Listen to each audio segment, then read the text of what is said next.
ఆశ ఉండాలి. You need to have the passion. ఎవరో నాకు ఇవ్వలేదు, ఎవరో నాకు చేయలేదు కాదు. You have to Dzire your heart towards God.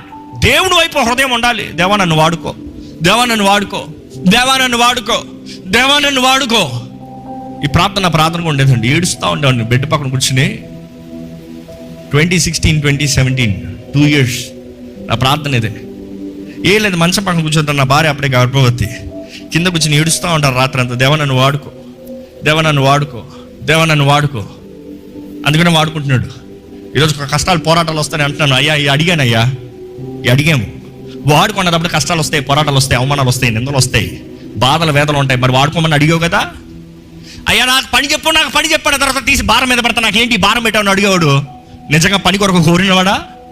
ఈరోజు చాలా మంది క్రీస్తు కొరకు జీవిస్తానని కొంచెం అవమానం వచ్చిన వెంటనే, కొంచెం ఎవరైనా ఏదైనా మాట్లాడిన వెంటనే అయ్యో నాకు వద్దు, నేను రాదు, నాకే నేను ఏదో చేద్దాం అనుకుంటా, నేను ఓరక చేద్దామంటే తిడతారేంటి, కొడతారేంటి, అవమానపరుస్తారేంటి? అవమానపరిచేవాడు ఎప్పుడు సిద్ధంగా ఉంటాడు. నేరాలు మోపేవాడు ఎప్పుడు సిద్ధంగా ఉంటాడు. Where are you standing?